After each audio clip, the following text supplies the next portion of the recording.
Kali ini adalah bedah buku ke-17, judulnya Profesionalisme Guru dalam Memahami Perkembangan Peserta Didik. Ini karya Bu Dr. Sylvia Octavia. Ini juga buku ke-3 yang dibedah di Kafa Institute. Alhamdulillah, Kafa Institute dipercayakan untuk membedah ketiga buku Ibu Dokter ini. Satu hal yang menarik buat saya, Bu Sylvie ini konsisten. Bukunya itu konsisten, bergerak di wilayah psikologi dan sesuai dengan jalur keilmuannya, begitu. Ya, termasuk dengan ini buku yang baru ini. Gambar saya memang sangat sesuai dengan jalur keilmuannya. Jadi menurut saya cocok begitu. Kompeten, memiliki kompetensi yang cukup. Tanpa memperpanjang bahasan, saya akan persilakan ke Bu Sylvie. Bagi Bapak Ibu yang belum menonton daftar isi bukunya, sudah saya rekam di video sebelumnya. Video unboxing bedah buku 17. Nah, di situ sudah ada daftar isi buku, kalau siapa, termasuk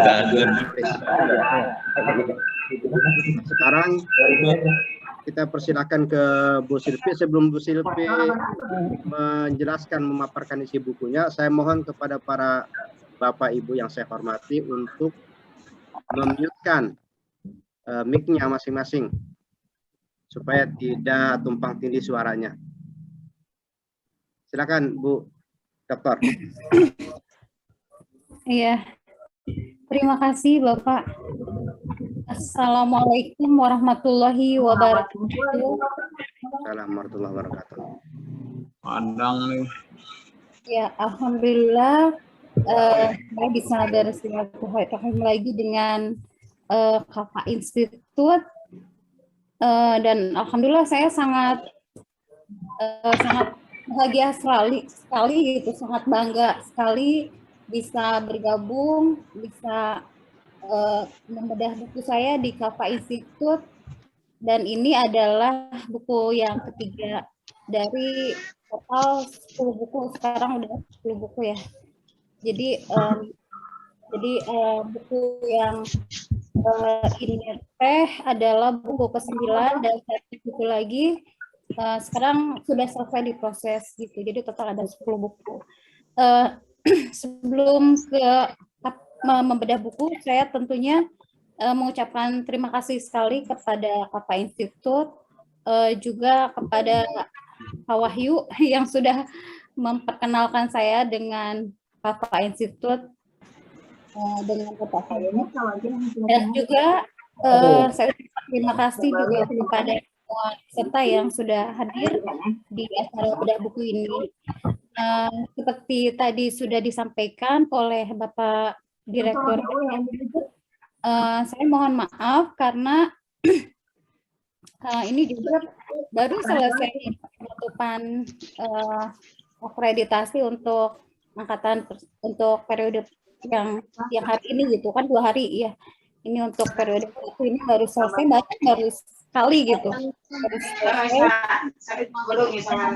ada beberapa yang harus dikerjakan, jadi mohon maaf jadi satu sesi saya memaparkannya.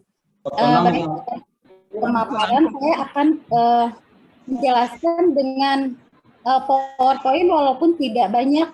Saya mohon untuk bisa ini share Direktur. Saya silakan, supaya Bu. lebih jelas akan dibantu dengan PowerPoint walaupun tidak banyak. Sudah saya buka, Ibu.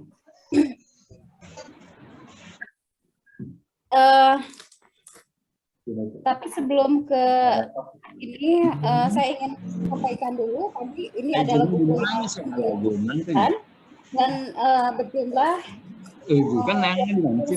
8 halaman. Ini 208 halaman totalnya.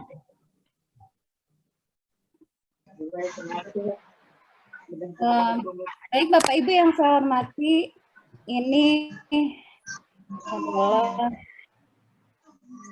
bentar.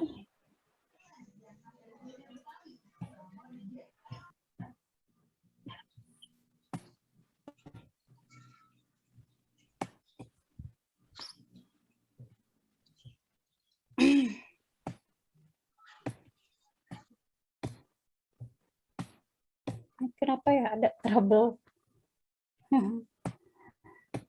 Ada trouble. Halo? Ya, Ibu. Ini on nggak?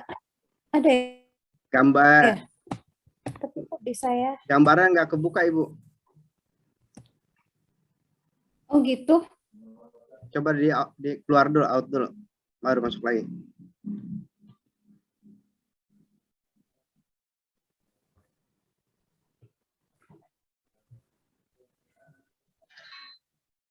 Nggak kelihatan ya gambarnya ya? Ya. Nggak ada, Neng. Ya Allah. Tenang, Bu, tenang. Ya? Tenang. Bentar ya. Saya kirim. Kurang kedengaran.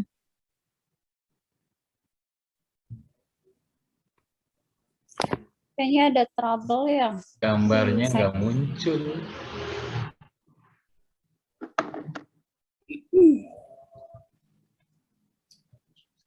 Aduh, gimana ya? Nggak muncul. Bentar.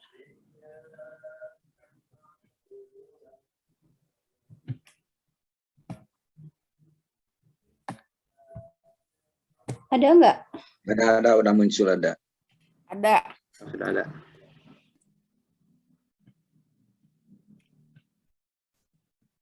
Oke, Ibu.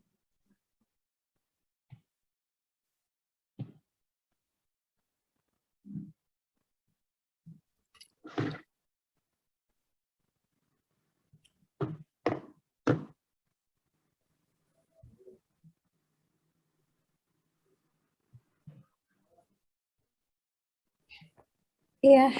Tadi sudah muncul, Ibu. Bapak Ibu. Ini ada muncul ya? Ada muncul? Tadi sudah muncul, sekarang Ibu Ada buat. muncul, Pak? Sekarang udah kelihatan Nggak lagi. ada. Iya. Ini ada kelihatan nggak? Ibu Nggak masih ada, Neng. masih nge-share nggak? Nggak ada. Nggak ada. Kembali lagi. Nih, kembali lagi.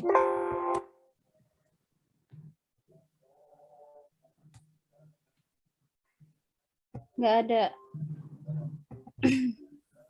Ada nggak sekarang? Oke, saya nge-share, Ibu. Siapa yang nge-share? Ada sekarang, Bu. Sip, Ya, bagus. Ada? Ada. Nggak ada lagi. Yang ada wajah-wajahnya lagi. Iya. Nggak ada lagi ya? Mana dong? Ada nggak? Ada. Sekarang Aduh, ya. Udah, sip. Lanjut. Tapi profesionalisme dalam memahami perkembangan peserta didik ini sesuai dengan bidang saya juga dalam bidang pendidikan. Makanya saya concern buku saya di bidang pendidikan. Ini baru keluar kemarin Juli tahun 2021. Jadi masih hangat. Ini adalah isinya terdiri dari kategori, daftar bagan, kemudian daftar gambar dan daftar tabel. Kemudian bab 1 ini walaupun sudah disampaikan di introduksi, mungkin ya ini lebih jelasnya saya sampaikan. Bab 1 berisi yaitu tentang guru, kemudian hak tugas dan tanggung jawab serta sikap profesionalisme guru, kemudian analisis profesional, kemudian kompetensi profesional guru. Selanjutnya bab 2 itu berisi konsep motivasi, kemudian jenis, sumber, indikator, kemudian tutorial.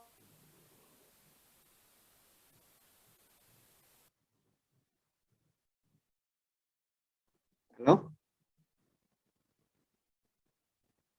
membahas tentang keragaman dan kecakapan, juga tentang pengertian keragaman dan kecakapan, kemudian keragaman kecakapan setiap individu, kemudian faktor yang mempengaruhi keragaman dalam kecakapan, kemudian kecerdasan dan gaya belajar, kemudian bakat peserta didik. Selanjutnya saya membahas tentang kreativitas, kemudian pendekatan memahami kecakapan. Selanjutnya di bab 4 saya membahas tentang keragaman kepribadian yang terdiri dari keragaman kepribadian, kemudian faktor yang mempengaruhi keragaman kepribadian peserta didik, kemudian indikator keragaman kepribadian peserta didik, dan pendekatan untuk memahami keragaman kepribadian. Selanjutnya di bab 5, saya membahas tentang konsep dasar pertumbuhan dan perkembangan, terdiri dari konsep dasar pertumbuhan dan perkembangan peserta didik, kemudian aspek perkembangan fisiologis dan motorik, serta bahasa dan kognitif, kemudian faktor yang mempengaruhi pertumbuhan dan perkembangan, kemudian fase-fase perkembangan, kemudian perkembangan sosial, afektif, moral, dan kepribadian, kemudian permasalahan perkembangan, kemudian implikasi perkembangan peserta didik terhadap pendidikan. Selanjutnya di bab 6 saya membahas tentang perkembangan remaja dan masalah kenakalan remaja, terdiri dari pengertian perkembangan pribadi remaja, kemudian pertumbuhan dan perkembangan pada masa remaja, kemudian tugas-tugas perkembangan pada masa remaja, kemudian masalah-masalah pada masa remaja dan upaya pencegahan kenakalan remaja. Selanjutnya di bab 7 saya membahas tentang konsep taksonomi perilaku kaitannya dengan tujuan pembelajaran sesuai dengan kurikulum 2013, yaitu tentang konsep taksonomi perilaku, kemudian klasifikasi taksonomi perilaku, kemudian tujuan pembelajaran kurikulum 2013. Selanjutnya diakhiri dengan daftar pustaka dan daftar riwayat hidup. Nah, dari 208 halaman yang saya tulis ini tentunya saya tidak akan berbicara semuanya, ya paling sebagian kecil aja yang saya bisa sharing. Untuk lebih lengkapnya nanti bisa langsung di bukunya gitu. Pertama saya ingin menyampaikan tentang tugas guru.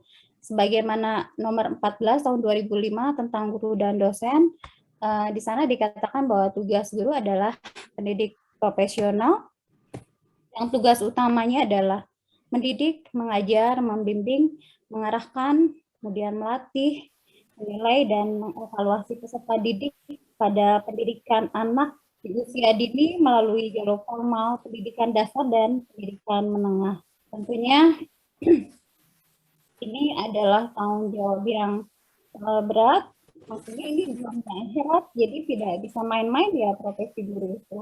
Jadi dari mulai mendidik itu lebih efektif ya. Gitu. Kemudian mengajar itu bagaimana transfer ilmu itu berjalan dengan baik sampai dengan baik. Gitu. Kemudian membimbing bagaimana guru itu harus membimbing yang betul, yang bisa menghargai hak-hak anak.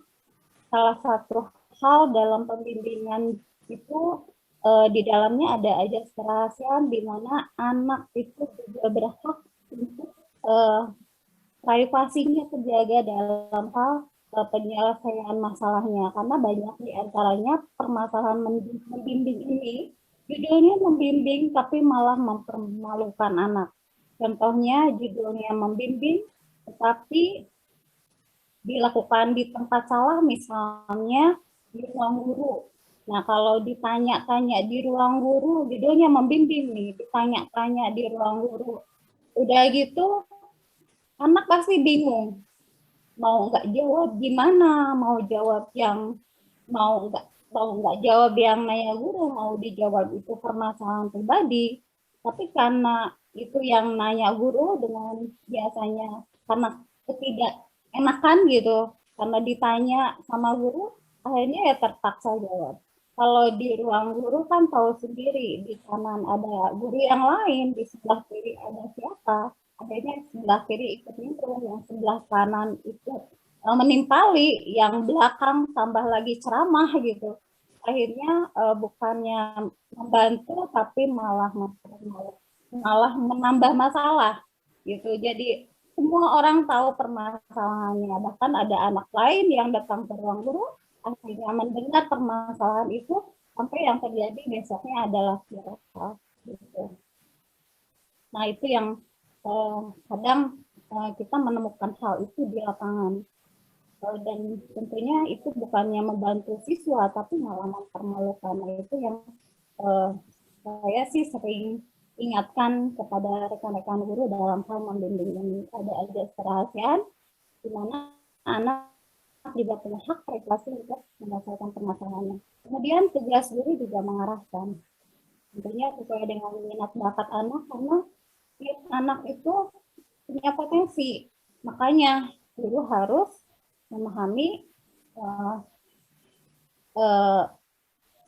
perkembangan peserta didik ini, gitu. Termasuk juga potensinya. Karena setiap anak itu dengan berbagai potensinya. Mohon maaf, yang pintar itu kan bukan di bidang tertentu saja, bukan di sains saja, tapi pintar itu kan di bidang masing-masing. Ini mah di motoriknya bagus, ini mah di bahasanya bagus, ini mah di sainsnya bagus, tapi ada juga yang multi, nah itu memang hebat gitu. Tapi pada dasarnya setiap orang itu kan punya potensi masing-masing. Kemudian dalam hal menilai, tentunya bagaimana kita ketahui dalam kurikulum yang kita pakai sekarang ada penilaian sikap, ada penilaian keterampilan, ada penilaian pengetahuan. Jadi adil anak tidak hanya paham di ilmu pengetahuan, tapi juga implementasinya harus bagus. Di samping implementasinya harus bagus, ya sikapnya harus bagus gitu. Juga mengevaluasi untuk hal-hal yang harus diperbaiki untuk kedepannya supaya terus menjadi lebih baik lagi dalam proses pembelajaran. Tentunya nilainya kurang di remedi, kemudian ya jadi tugas guru itu bukan tugas yang coba-coba, bukan tapi menurut saya akhirat. Jadi nggak bisa main. Nah, tugas guru, salah satu yang menyertai tugas guru itu yang menurut saya adalah dia harus memahami perkembangan peserta didik siswa. Nah ini sudah sangat familiar tentang hierarki kebutuhan Maslow, bahwa menurut Maslow itu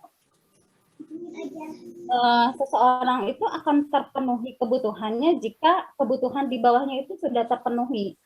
Nah, ketika tugas perkembangan di bawahnya itu tidak terpenuhi, maka dia akan kembali lagi ke bawah itu gitu. Nah, makanya ini harus dibantu juga dalam proses aktualisasi diri siswa. Mulai kebutuhan fisiologi tentunya makan, minum, biasa itu harus terpenuhi, kemudian rasa aman. Setelah rasa aman, ada rasa kasih sayang, ada rasa penghargaan, baru setelah itu anak bisa beraktualisasi diri. Nah ini harus dibantu juga oleh guru dalam proses perkembangan siswa atau peserta didik kita gitu. Jadi rasa aman itu sangat-sangat penting. Rasa aman itu sangat-sangat penting. Makanya sekarang itu kan sangat dijargonkan, sangat disosialisasikan kayak bahaya bullying. Barusan juga saya mengaksesori itu ada angket bullying kepada siswa. Kalau hasilnya itu hasil gitu, karena itu sangat penting juga gitu. Sangat penting sekali. Jadi tidak boleh ada rasa ketakutan, rasa intimidasi dalam proses pembelajaran, karena itu sangat mempengaruhi aktualisasi diri anak. Kemudian rasa kasih sayang. Satu hal yang harus dimiliki oleh seorang guru menurut saya, dia harus punya rasa kasih sayang sebagaimana orang tua terhadap anaknya. gitu. Menurut saya seperti itu. Jadi salah satu sifat yang harus dimiliki seorang guru, dia harus punya sifat keibuan, sifat kebapaan, sebagaimana seorang ibu menyayangi anaknya, sebagaimana seorang ayah menyayangi anaknya. Yang orang tua itu kan menganggap anaknya semua sama, gitu. Jadi ketika anak merasa ini guru tidak adil nih, kalau sama anak yang anak pejabat misalnya, wah sangat memuji-muji, sedangkan anak yang lain enggak sama sekali. Nah itu ada ketidaknyamanan, tidak ada rasa kasih sayang, keadilan, itu akan sangat mempengaruhi aktualisasi diri seorang anak. Makanya ya lagi-lagi tadi salah satu sifat yang harus dimiliki seorang guru menurut saya dia harus punya sifat keibuan, kebapaan, di mana dia harus memandang semua anak sama, tidak tahu itu datang dari mana, tidak tahu itu anaknya siapa, semua itu anaknya kalau di sekolah gitu. Ya, supaya anak bisa mengaktualisasikan dirinya secara nyaman. Selanjutnya penghargaan. Nah, penghargaan itu juga kan sangat mempengaruhi aktualisasi diri anak. Nah, penghargaan itu kan tidak hanya berupa finansial, tapi berupa pujian, kamu bagus, kamu hebat. Kemudian setelah proses pembelajaran dinilai, kemudian yang nilainya paling bagus diapresiasi gitu. Walaupun nggak dikasih sesuatu gitu, tapi dengan apresiasi seperti itu akan sangat mendorong motivasi anak untuk bisa dia mengaktualisasi dirinya gitu. Dan yang paling tinggi, puncak paling tinggi itu mengaktualisasi diri menjadi diri sendiri optimal sesuai dengan potensinya. Tentunya anak bisa mengaktualisasi diri ini sangat dipengaruhi oleh peran guru. Karena motivasi itu kan ada yang dari dalam diri sendiri, yaitu motivasi internal dan motivasi eksternal. Nah, guru itu merupakan motivasi eksternal yang luar biasa untuk siswa. Jadi guru itu role model untuk anak, model idol untuk anak. Jadi ketika idolnya memberikan motivasi yang bagus, maka itu akan sangat menjadi motivasi yang luar biasa untuk anak. Jadi lagi-lagi saya ingin garis bawahi bahwa profesi guru itu bukan profesi yang main-main gitu. Karena akan sangat mempengaruhi motivasi dan prestasi anak. Saya pribadi pernah mengalami dulu, jujur aja. Jadi saya pernah di tingkatan tertentu lah, nilai pendidikan titik-titik saya tuh hancur sehancur-hancurnya. Karena apa? Begitu lihat gurunya aja saya sudah pingin kabur jujur aja gitu. Udah lihat jam aja bawaannya gitu, ngitung jam aja udah bawaannya karena sama sekali tidak tertarik. Karena apa? Dari mulai sikap, dari mulai penyampaian, dari mulai motivasi, jujur waktu itu sangat tidak nyaman. Jadi nilai saya tuh selalu jong, selalu hancur, makanya setiap pembagian rapot, lihat nilai itu orang tua saya pasti marah gitu, karena saya selalu merah, waktu itu kan merah ya. Mau jadi apa katanya nilai ininya merah terus gitu. Ya karena memang nggak suka sama sekali, gimana sih kalau udah nggak suka gitu. Pinginnya kabur aja gitu kalau lihat guru itu gitu. Terus naik ke kelas berikutnya ganti gurunya, naik lain gurunya, yang ini lain. Dari mulai penghargaan kepada siswa, kemudian penyampaiannya nyaman di sini, nyaman di hati, itu motivasinya luar biasa itu. Saya yang tadinya nggak suka menjadi suka, pelan-pelan nilai saya naik, pelan-pelan nilai saya naik, kemudian di kelas berikutnya guru itu masih tetap pelajaran itu oleh guru itu pelan-pelan, dan saya selalu motivasi saya selalu terdorong gitu, selalu meningkat sampai akhirnya kayak apa ya, kayak surprise yang betul-betul surprise luar biasa pada saat untuk pelajaran itu saya cuma salah satu. Dan saya menjadi nilai yang sesuai dengan yang tinggi untuk mata pelajaran itu. Itu kan efek dari seorang guru itu, motivasi seorang guru gitu. Yang tadinya hancur, merah, luar biasa, selalu merah, sampai akhirnya menjadi yang paling bagus pada saat ujian. Untuk untuk mata pelajaran itu. Saya nggak akan sebutkan, takutnya ada yang tahu. Nggak enak gitu. Jadi itu luar biasa, motivasi seorang guru itu luar biasa. Jadi seseorang itu akan beraktualisasi diri ya ketika ini yang di bawahnya itu terpenuhi, dan motivasi seorang guru itu luar biasa gitu. Selanjutnya tentang kecerdasan dan gaya belajar siswa.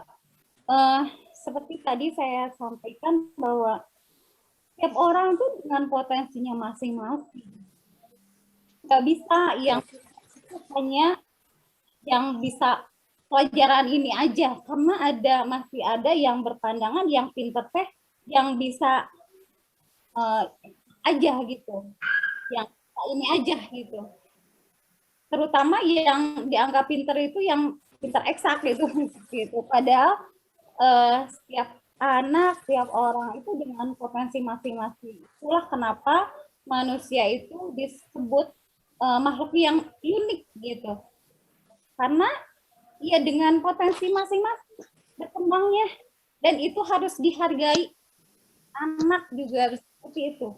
Anak harus dihargai dengan potensinya masing-masing. Dan tentunya itu mempengaruhi terhadap gaya belajar siswa. Tentunya cara belajar saya akan berbeda dengan yang lainnya. Tentunya satu dengan anak yang lainnya, dia harus bisa menemukan cara belajar dengan potensinya masing-masing. Nah, ini ada modalitas belajar pada peserta didik, yaitu yang visual, kemudian yang visual ini belajar dengan cara melihat. Gitu. Nah, bagi peserta didik yang bergaya belajar visual, modalitas penglihatan atau visual itu paling utama. Gitu. Metode pengajaran yang digunakan oleh guru sebaiknya yang dititik beratkan pada penggunaan media visual. Gitu. Contohnya dengan mengajak peserta didik ke objek-objek yang berkaitan ke visual gitu. Jadi yaitu setiap orang dengan potensinya termasuk gaya belajarnya. Selanjutnya ada yang auditory, belajar dengan cara mendengar.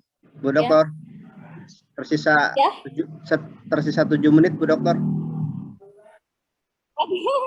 Oh ya, nggak apa-apa, habis ini kita masuk aja lagi, nggak apa-apa. Ya. Nggak apa-apa. Kagok, ya cuma sebentar Kagok. Ya sebentar nih saya selesaikan yang ini dulu. Okay. Yang kedua auditory, yaitu belajar dengan cara mendengar. Jadi siswa dengan tipe auditory tentunya mengandalkan modalitas pendengaran untuk mencapai kesuksesan dalam belajar. Kemudian anak yang bergaya belajar auditory belajar itu lebih cepat dengan menggunakan diskusi verbal dan juga mendengarkan apa yang dikatakan oleh guru. Selanjutnya ada kinestetik, yaitu belajar dengan cara bergerak, bekerja, dan menyentuh. Nah, peserta didik dengan yang mempunyai gaya belajar kinestetik ini, dia belajarnya dengan bergerak, menyentuh, dan melakukan gitu. Jadi sulit untuk diam berjam-jam karena ingin bergerak, beraktivitas mengeksplor. Itu keinginannya itu sangat kuat gitu. Nah, masih 7 menit lagi Mas ya. Ya ini sedikit nanti pokoknya begitu keluar nanti kan masuk lagi ya, nggak apa-apa ya. Okay. Ya nggak apa-apa, maksudnya ya nggak apa-apa. Nanti berarti saya mengerjakan tugas habis maghrib aja, nggak apa-apa. Nah ini selanjutnya kepribadian sehat dan tidak sehat menurut Harlock di tahun 2002 ini sudah tidak asing lagi untuk Bapak Ibu guru. Tentunya ini menjadi dasar apa ya, banyak dipakai ini dalam psikologi pendidikan, dasar memahami peserta didik. Nah ini ada kepribadian yang sehat, yaitu mampu menilai diri sendiri secara realistik, kemudian mampu menilai situasi secara realistik, kemudian mampu menilai prestasi yang diperoleh secara realistik, tidak berpikir instan, kemudian menerima tanggung jawab, kemudian mandirian, kemudian dapat mengontrol emosi, kemudian berorientasi tujuan, kemudian berorientasi keluar, ekstrovert, kemudian menerima penerimaan sosialnya yang bagus, kemudian memiliki filsafat hidup dan bahagia gitu. Dan sebaliknya, kepribadian yang tidak sehat itu mudah marah, kemudian menunjukkan kekhawatiran dan kecemasan, riweuh wehayuh. Nah, itu udah tanda tanya gitu ya. Ya, gitu. Kemudian sering merasa tertekan, stres terus gitu ya. Padahal mah salah satu kebahagiaan itu kan cara pandang diri gitu. Kalau selalu berpikir negatif ya akhirnya selalu merasa tertekan. Nah, itu tanda-tanda kepribadian yang tidak sehat gitu. Kemudian bersikap diam gitu, nggak peduli sama orang lain, terserah orang lain mau nangis mau apa, nggak peduli gitu. Jadi nggak peka empatinya. Nah, itu salah satu ciri kepribadian yang tidak sehat juga. Kemudian ketidakmampuan untuk menghindari perilaku menyimpang gitu. Jadi nggak panceg gitu ya, kata bahasa Sunda. Diajak begini mau, diajak begitu mau, gitu. Padahal tahu itu salah gitu. Kemudian kebiasaan berbohong gitu. Kayak kebiasaan bohong itu udah biasa ya, itu pasti itu tanda kepribadian tidak sehat. Kemudian hiperaktif yang berlebihan, kemudian bersikap memusuhi, kemudian senang mengkritik atau mencemooh gitu. Jadi kalau memberikan masukan sebenarnya nggak apa-apa, tapi kalau kebiasaan mencemooh terus, nah ini tidak hanya berarti rasanya menurut Harlock gitu ya. Jadi sekali lagi memberikan masukan nggak apa-apa, tapi kalau mencemooh, kerjaannya mencemooh terus, mengkritik terus, nah itu tanda tanya ya. Selanjutnya sulit tidur, kemudian kurang rasa tanggung jawabnya, kemudian sering mengalami pusing kepala, kurang memiliki kesadaran untuk mentaati ajaran agama dan pesimis. Selanjutnya, ini waktunya udah mau habis ya, saya mau nyampaikan di sesi pertama dulu. Jika mau boleh search aja nama saya. Ini nama saya agak sulit dan agak panjang. Silvi Apia Tresna Octavia, nulisnya agak susah. PHY ini nggak tahu ayah saya mendapatkan inspirasi bagus dari mana, sehingga pada zamannya nama saya ini aneh. Bahkan saya pernah marah waktu itu karena nama saya beda sendiri. Kalau yang Mas, Mimin, Ella, kemudian Nia, saya beda sendiri, Silvi Apia Tresna Octavia. Saya minta diganti waktu itu, minta diganti jadi Enok kalau nggak salah gitu.